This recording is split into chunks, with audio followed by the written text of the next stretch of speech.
Mr. Kate! Questions and confessions. Ooh. I'm so thirsty. Might have been the red wine last night.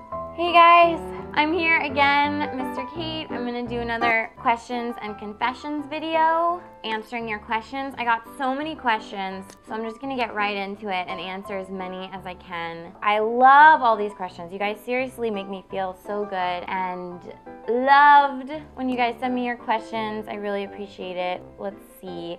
A lot of you guys asked about storage, about closet organizing. Here's a confession. I am not the neatest person. I wish I was. I wish I was super organized, but I am definitely not.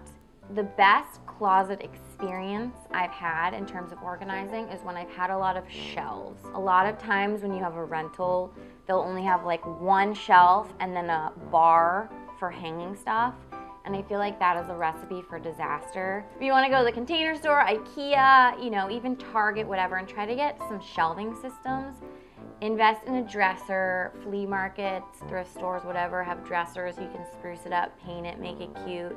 Just try to give yourself as much storage as possible. And then there's also those Tupperware drawers, which I really like. I have a few, and I print out labels that say like tights, and I ball up all my tights because I have a ton in like every color. I put them in the drawer and I know that those are the tights, and it's clear so I can see that the tights are in there and still alive, and that's how I organize my stuff. Next question. KLW1321 said, Dear Kate, I have never been on a date and I am 20. I know a ton of guys, but we seem to go straight to the friend zone. Any advice?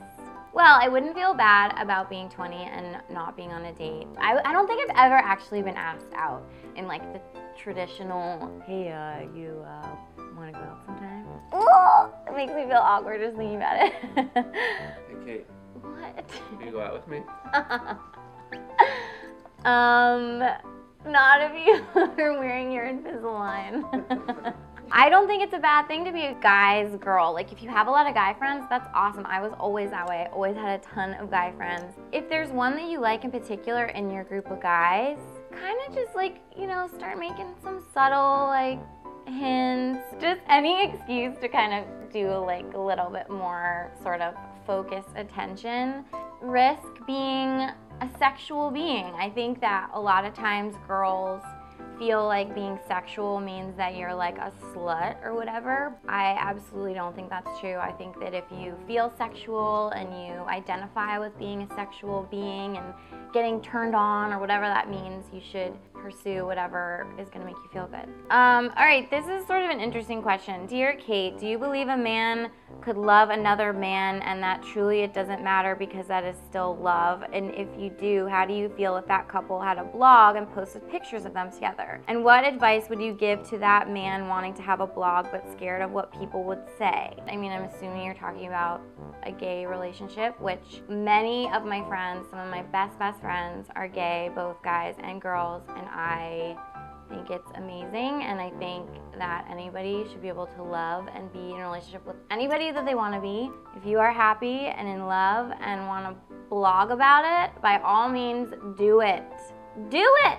Blogs are, you know, sort of online journals. It's where people express themselves, and if people don't want to read it, then they don't have to read it. You know, you might get some negative feedback, but that is not the feedback that counts. The feedback that counts is the stuff that makes you feel good and makes you able to live your life the way that you want to live your life. All right, so this one, hey Kate, can you do a post on arranging photo frames on the wall? I've actually done a few posts on my blog. It was a while ago, so I'll re-link to them. I think that the biggest key with arranging a bunch of frames on the wall is to lay it out first on the floor. Plot a space on the floor that's the size of your wall, and then just arrange them the way that you like. Once you've figured out the arrangement, put them on the wall, and don't worry about measuring. I always tell people when hanging photos or artwork or whatever, it's your eyeball that's seeing it. So if it looks good to the eyeball and the spaces look even or the spaces don't look even and you want that look, that's cool. Enough of my blabbing. That's it for this episode. Came in drinking water, gonna go out drinking water. Hydrate, people. I love this bottle. It filters tap water. Amazing, amazing invention. I'll see you later. Mr. Kate!